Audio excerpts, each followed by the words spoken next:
Welcome to the MS&Me Radio Network. The broadcast shows are for informational and entertainment purposes only. They are not designed to provide listeners with specific personal, medical, or counseling advice. Individuals with a medical issue should always consult their healthcare provider. MS&Me is not responsible for content of individual shows. The views expressed by show hosts or their guests are their own. Enjoy the show. Hey y'all, welcome to Straight Up with MS and all its crazy little circles on MS&Me Radio, which is supported by the MS Global Support Network. I'm Patty Long. Yes, I am. I'm Patty Long at MS-NIT for Life. That's MSENIT, the number 4, LIFE. Now, this is the second time that I've recorded this particular show, and I don't have a script. I just, talk to everybody, and, I just have a conversation about whatever topic I have wrote down, and I get distracted like we all do, and stuff like that.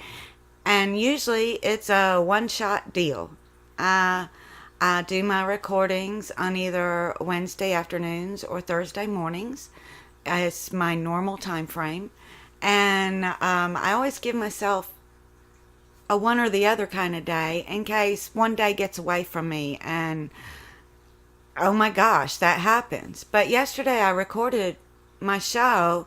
And then this morning, Thursday, February 1st. Woohoo! We're in the brand new month now, and I'm so excited about that too because MSC&Me Media has representatives, including probably Erica Lyons Richardson, I believe, I hope. I don't really know, but I love her reporting. So, she's very factual about her reporting, which is something that I like. So I love her to death. Anyways, which you guys already know because she's our founder and came up with this whole brilliant idea and just ran with it.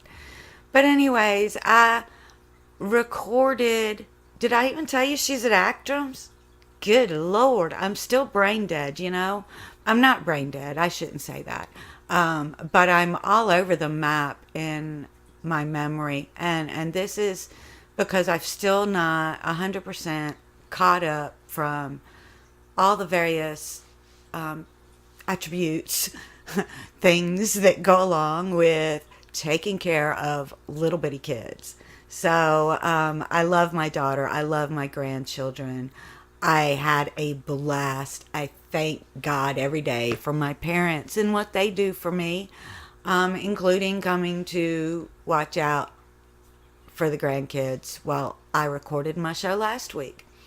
But this week, when I listened to my show, to make sure I was making sense and didn't go too far over, and off topic, I realized I said the name of the radio station wrong.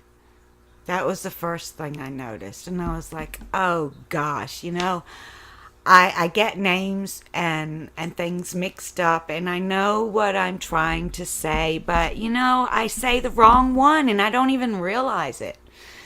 So I said the radio station wrong, and I said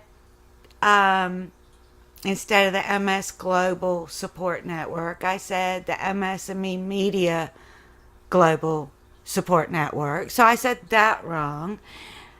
And then as I was listening, I realized, oh my gosh, I never told y'all who I was either. And I found these, like, what should be monster mistakes now. And I know in the beginning there were probably plenty of shows where I never told you who I was. But by now you'd think that I'd have, and I know I used to get the MS Global Support Network. I'd get MSGN out of order, and these are just MS brain farts, I guess you would call them, so it was that sort of day, and I mentioned hashtag ChatMS.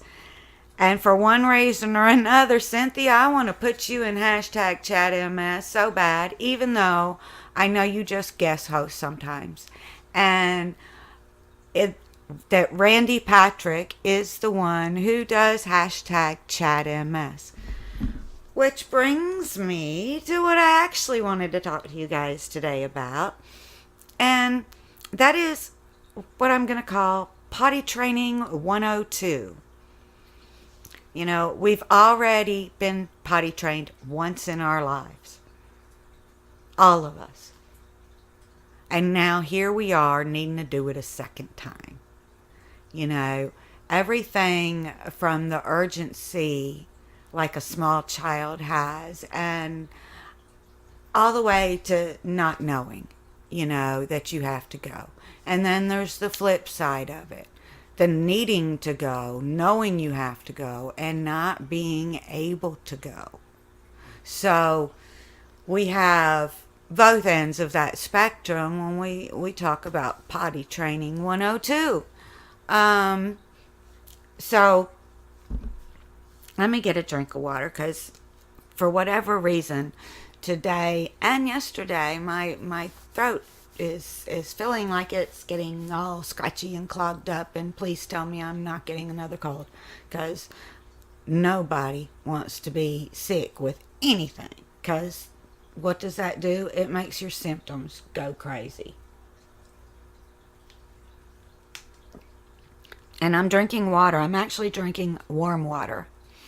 I heated it in the microwave because it's really cold outside. So I'm even coming to you from my favorite room in the house. It's where all my fish tanks are. It's where my grandfather's furniture that he made is and that he had. And it's got the glass and things that my son has made for me and melted into these cool things. And it's the room that is part of my goal for getting completely ready. And I'm making progress, y'all. I'm making progress. This is amazing. It doesn't really look like progress, but I am. I'm making a lot of progress. So I'm excited about that too. But my voice is kind of scratchy. Anyways, back to potty training.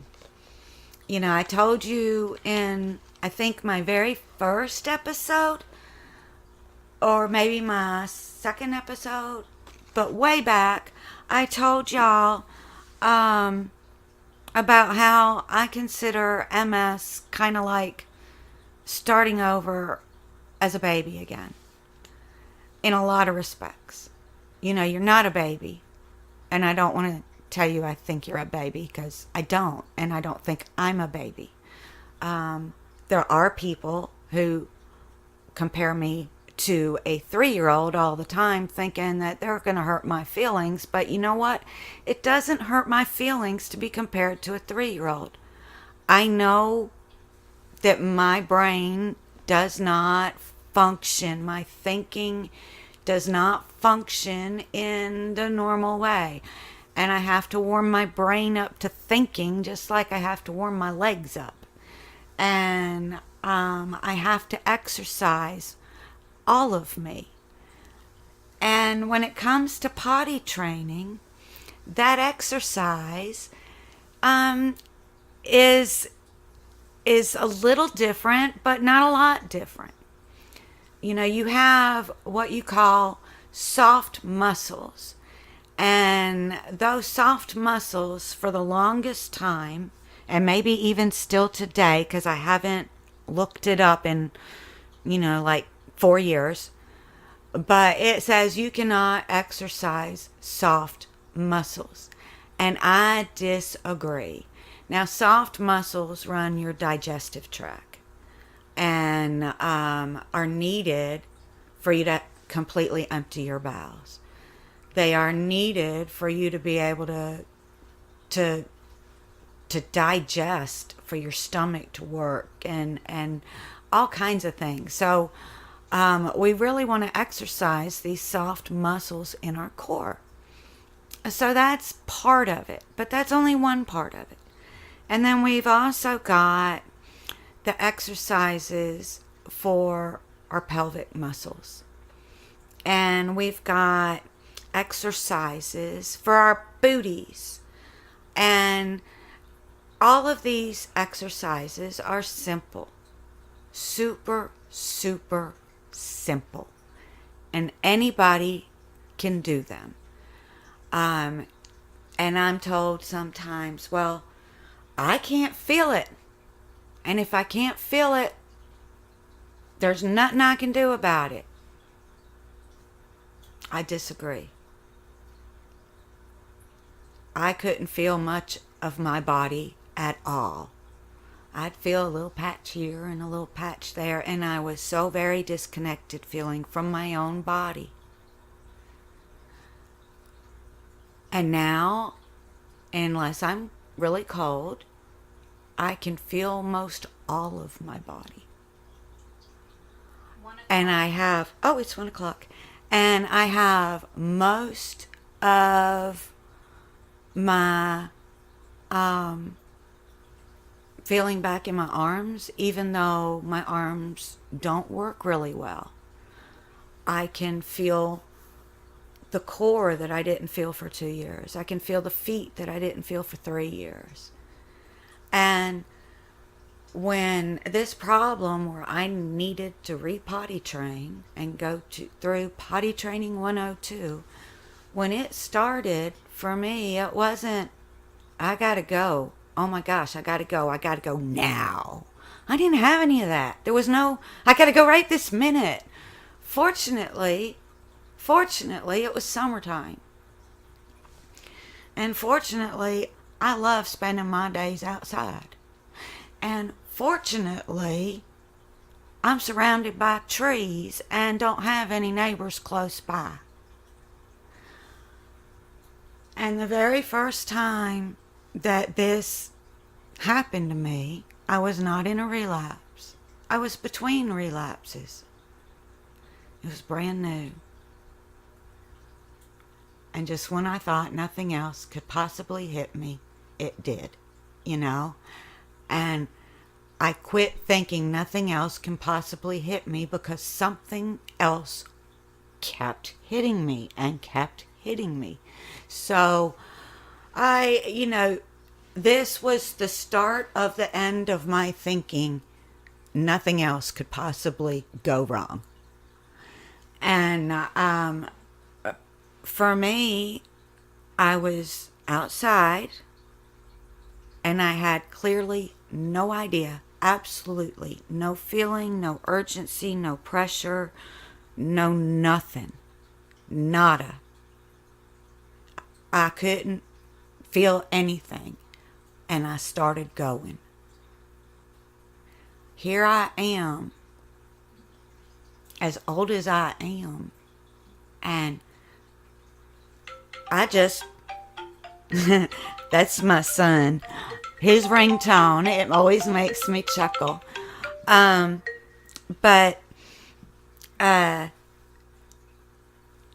Anyways, I just started going. There was nothing I could do. I couldn't stop it. I just went. And it didn't scare me that I just went, but it upset me. It upset me something awful. And I can only imagine how embarrassed I would have been had that happened and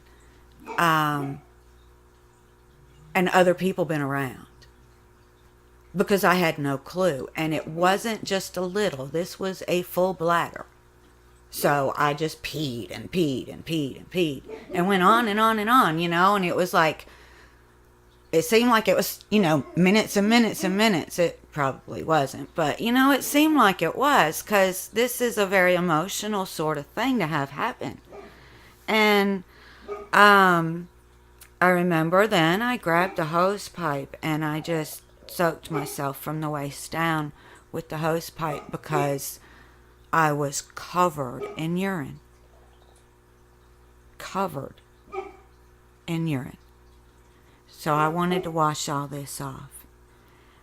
And when I talked to my doctor about it, he was shocked that I felt nothing at all. And his eyes got really wide, and then, you can hear Hachi in the background maybe. I don't know. He's barking and distracting me though. But my doctor, he said that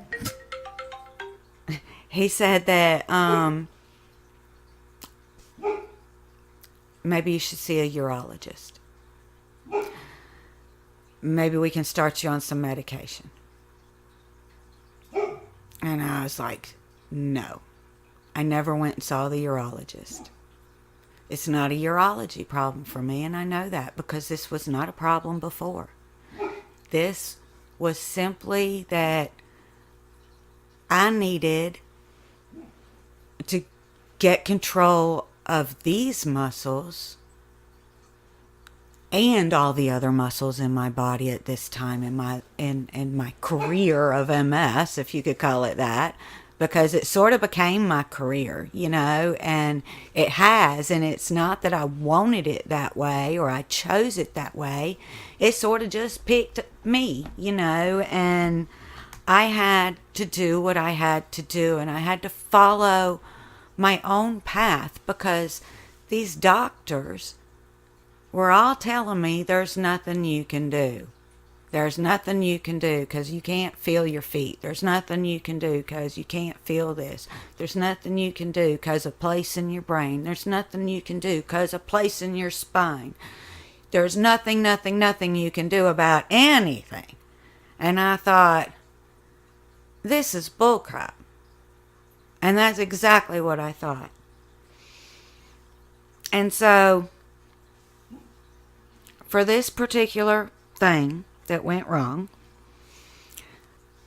I thought about how I potty trained my children. And if you don't have children, you can, just listen and learn or talk to your parents. But I went to the bathroom every hour on the hour. And I had a chime that went off every hour on the hour.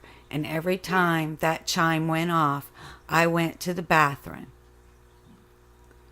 And I struggled to go and relax those muscles. And then when I'd start the flow, after I relaxed those muscles, then I would try and stop the flow in the middle of a good flow. Not if it was just a little bit, but in the middle of a good flow, I would try and stop that flow. And I could not. I could not stop it. But I would try to. So this was kind of how I got started in the potty training. I also did Kegel exercises. Now, I am told, but of course, not being a guy, I really don't know. But I am told that guys can do Kegels too. It's just done differently.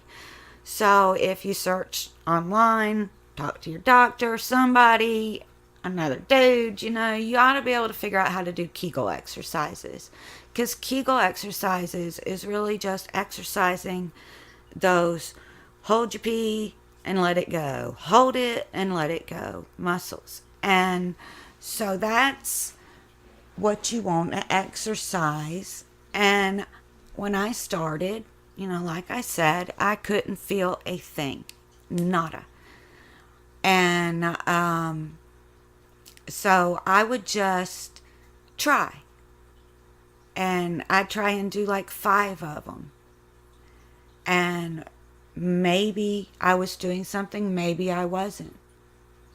And then later on in the day, I might try another 5. And then later on, another 5. Because it's, something very simple to try and do. You can do it standing, sitting, laying, it doesn't matter.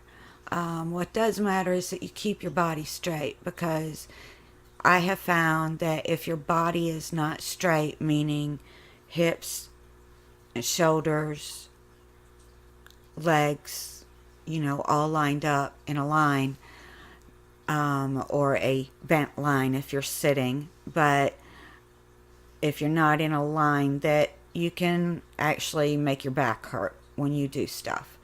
So, and if you do have back trouble, you want to avoid leaning forwards, because leaning forwards will cause more issues with your lower back if you have problems there.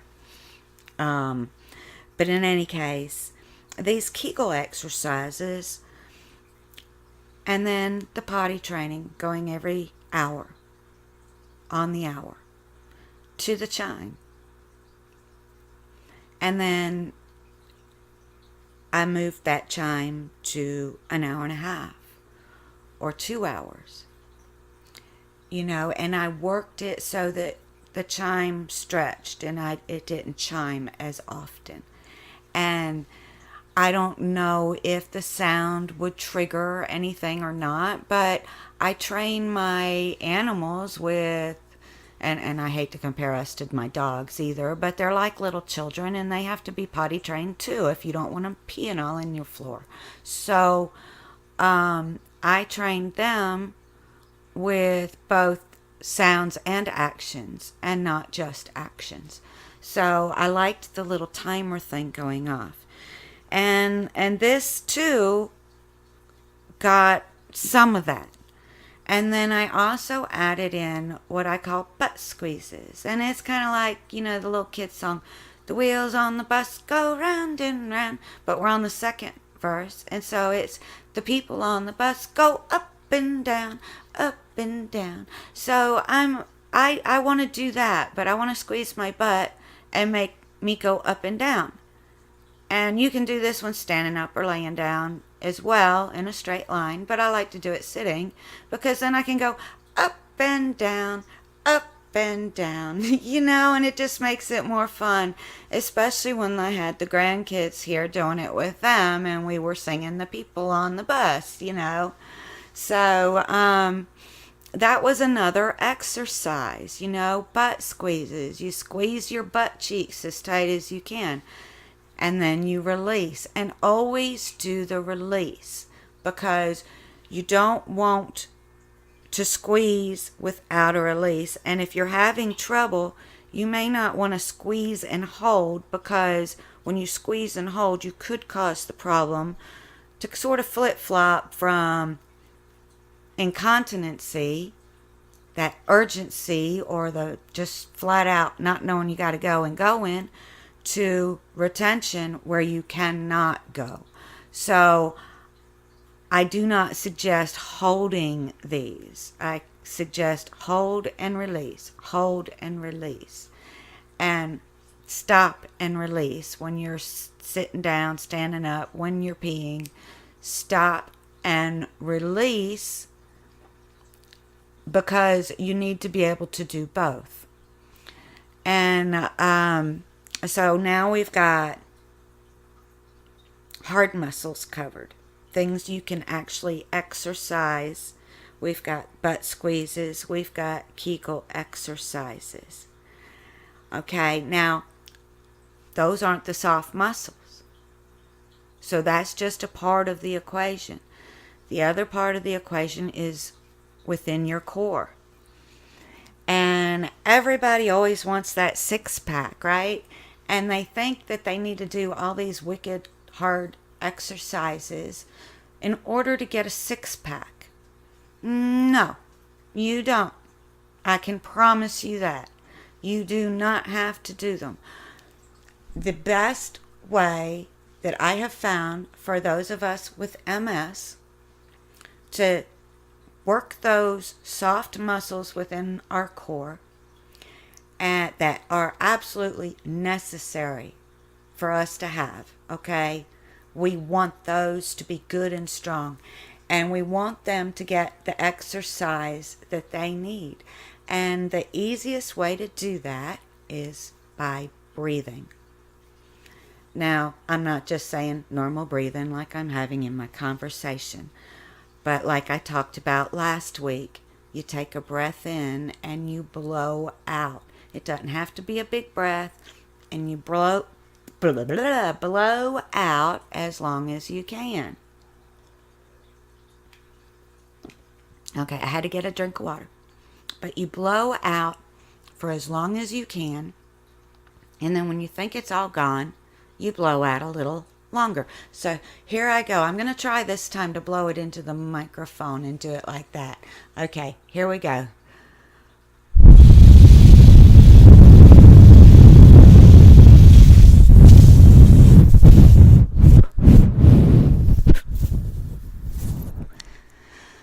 Okay, so did you hear when I started running out of breath? Because that's what I wanted you to hear, is when I started running out of breath. And you would hear, hopefully, the little changes of the ups and downs in the fluctuation of running out of breath. And when you're doing that, it tightens everything from top to bottom. So it tightens down into your pelvic region. It tightens front, back, center, sideways, everything. And it is one of the best exercises I know you can do for your core. And it is by breathing like this, and by counting numbers as I do exercises and saying them in this military deep voice. And let me see if I can do it without shouting again. Same concept as before, but now I'm saying something instead of just blowing out. So it's like 1, 2.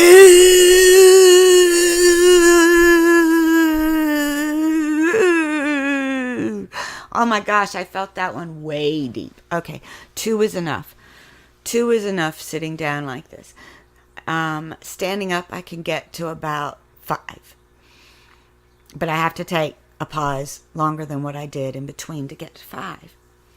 And this is an awesome way to exercise your core, even if you can feel it.